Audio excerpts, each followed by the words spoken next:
Lately I've been looking back along this winding road to the old familiar markers of the mercies I have known.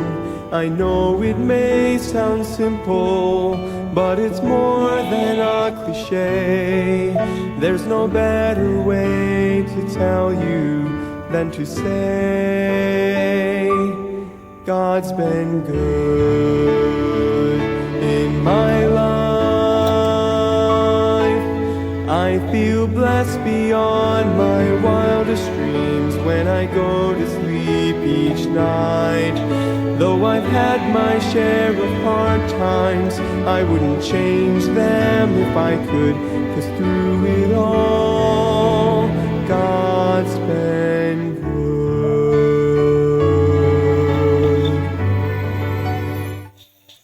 Magandang gabi po sa bawat isa sa atin. Ang Panginoon po ang magpala sa bawat isa habang tayo po ay mag-aaral ng kanyang salita. And it's my prayer that it would reach our spiritual needs down to our family, mga kapatid. Alright? Tayo muli po muna ay manalangin before we read our text verse this evening. Dakilang Diyos, pagpalain niyo po ang lahat ng makikinig sa gabi nito, live or replay, sa kanila pong pamilya ay naway makaabot ang inyong mga prinsipyo at pagpapala, at lalong-lalo na po ang pag-encourage mo po, Panginoon, sa anumang pinagdadaanan ng bawat isang mga problema, ay hindi po nila kayo makalimutan, kundi ang priority at first option that they will talk to is God. Salamat ko po. Ito po ang aking dalangin sa pangalan po ni Jesus. Amen. Sa Psalm po tayo, verse number 1, very familiar passage in the scripture. The Bible says, "Blessed is the man that walketh not in the counsel of the ungodly." Yan po ang pamagat natin. Blessed is the man. "Nor standeth in the way of sinners, nor sitteth in the seat of the scornful." So maliwanag po dito na ito'y salmo ni David, mga kapatid, na sabi niya, pinagpala ang isang taong hindi lumalakad sa counsel ng ungodly, o yung mga counsel, yung mga sinasabi, okay, yung pamamaraan ng mga ungodly. Kasi ungodly people will always do ungodly things, ungodly pleasure, ungodly activities, diba? So, pinagpala, sabi niya, by the way, hari si David dito, kung meron mang pinakamayaman si David during those time, pinakamagaling David, and pinaka sumikat na bansa during David's time ay siya, yung Israel, kapatid, na pinapamahalaan niya bilang hari. And talagang very powerful nation during his time, mga kapatid. He is a man of war, a man after God's own heart. At siya rin po ay talagang maraming na-conquer na nation.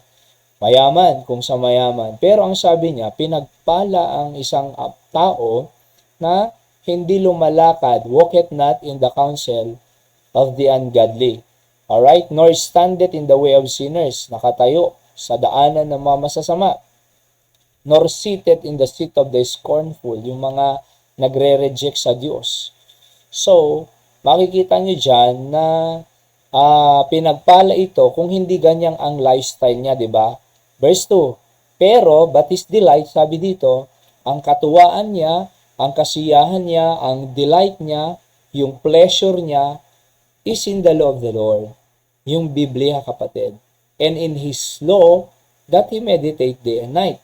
Yun ang kanyang nakatatak sa kanyang kaisipan, araw at gabi. Alright? So sila ay pinagpalang, yun yung blessed man. Okay? At alam niyo po ba, na kahit na, for example, ay simple ka lang na tao, I mean, wala ka namang malaking bahay, wala ka namang maraming sasakyan, at simple lang talaga, pero ang kasiyahan mo ay nasa law of the Lord, yung sa Biblia, meron kang pananampalataya sa Diyos, bagamat simple lang ang buhay mo, pero masaya ka, di ba? Payapa ang buhay mo. Mahirap naman yung mayaman, maraming kaaway, maraming magulo ang buhay, and maraming kagalit. Ayoko naman din ng ganun. Ayaw din ng Diyos yun, mga kapatid. Alright, kahit simple ang buhay na may Diyos, ang kasiyahan niya nasa law of the Lord, pero kontento siya. Actually nga, yun nga ang tunay na kayamanan na tinuturo ng Biblia eh. Yung godliness with contentment is great gain. Yun talaga ang gain, sabi ng Biblia eh. Yung godliness, may Diyos ka, alright? At yung buhay mo ay naayon sa Diyos, kalooban ng Diyos, di ba? And ikaw ay may Diyos, may simbahan kang inaatendahan, Sunday morning, Sunday night, Thursday night, or prayer meeting, and nananalangin ka, alright? At pagka ganun kapatid, tapos may contentment ka, yun na talaga ang tunay na riches. Eh. Yun na ang gain talaga. Kaysa naman, yun nga, flood control issue, maraming pera, milyon-milyon, di ba? So magtapatayo pa ng 3 basement para doon dalhin ng pera, na kinurakot, wala namang kasiyahan doon eh. That's the way of sinner na sinasabi ng verse 1. Oho. Alright? And kaya nga wag magtayo or umupo or lumakad sa counsel na nagladly, sabi niya. Pero, ang kanyang kasiyahan ay nasa law of the Lord. At yun ang kanyang meditation day and night. Oho, pinagpala po yan eh. Akalain mo, Kristiyano ka, di ba? Anak ka ng Diyos dahil tinanggap mo si Kristo bilang sariling tagapagligtas. Anak ka ng Diyos, sa langit ka pupunta, may banal na espiritu nananahanan sa iyo. Oo. Tapos may church ka, may pastor ka, nagpe-pray ka, see? May worship place ka, meron ka pang salita ng Diyos na doon sa church na pinag-aaralan ng salita ng Diyos. May mga kapatirang nananalangin sa iyo. Oo. Tapos may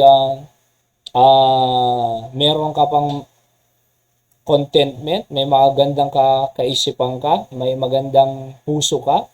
Abay, yun na ang pinaka-the best kapatid. O just like Hari Solomon, anak ni David, sabi niya, hear the conclusion of the whole matter. Fear God, sabi niya. Ito na yung conclusion of the whole matter. Oo, naging hari siya. Pinakamayaman, pinakamatalino, the wisest on earth ever lived, King Solomon. Pero sabi niya, I have seen all the trouble of men. I have seen all the riches in this world. I have seen all the labor in this world. I know it and I have it, sabi niya. Let us hear the conclusion of the whole matter. Ito na ang conclusion ng lahat ng mangyayari sa buhay na ito, sabi niya. Fear God, keep His commandments. Dalawa pong binigay niya eh. Fear God, keep His commandments. Why? Because this is the whole duty of men. Ito na talaga ang gagawin ng tao. For God shall bring every work into judgment, sabi ng Bible, with every secret thing, whether it be good or evil. So yun, good or evil, God will gonna judge us in heaven. And the conclusion of the whole matter is, fear God or respect God, keep His commandment, obey God, the instruction of God from His word. So bakit? Si Solomon, nasa kanyang pera, pinakamayaman sa buong mundo during those time. Diba? Pinakamatalino, the wisest on earth ever lived. He built the temple of Solomon. Magarbo talaga, made of gold. And so, other precious stone. Pero sabi niya, wala yan. Hear the conclusion of the whole matter. Fear God and keep His commandments. Sabi niya, sundin ang mga commandments ng Diyos sa Biblia. Respetuhin ang Diyos. I-honor ang Diyos. I-worship ang Diyos. Why? Kasi yan ang purpose. Bakit tayo create ng Diyos? Revelation 4:11. Thou art worthy to receive glory and honor and power. Sabi na, for thou hast created all things for your glory. See? Kaya dapat, kung gusto mong maging blessed man, huwag kang lumalakad sa counsel ng anghel. Huwag ka rin nakatayo sa mga way of sinners. Diba? And nor seated in the seat of comfort. But your delight should be in the house, law of the Lord. At yun ang meditation mo day and night. Sa ating pagtatapos ito po, pag nangyari po yan, iniwasan mo yung masasama, ang delight mo, kasiyahan mo, or pleasure mo nasa law of the Lord, the Bible, etong maganda dyan, may bunga. It shall be like a tree planted by the rivers of water. Parang isang puno na nakatawag doon, plant doon sa rivers of water. Strong yan. Alam niyo po, maugat yan eh. Yung mga puno sa gilid ng rivers of water, maugat yan. Kahit ilang bagyong dumadaan yan, nakatayo yan. Hindi siya aalugin ng anumang hangin na malakas or anumang bagyo na dumaan. Bakit? Maugat yan eh, nakalalim yan eh. Bakit? Kasi rivers of water, dyan sa kumukuha ng sustansya ng punong yan. Kaya alam niyo po, pag ang delight natin nasa law of the Lord, kahit dumating ang matinding problema at trial sa buhay, na-persecute ka, nahirapan ka, you go through tough times, hard times, pero ikaw ay parang puno na nakatayo sa rivers of water.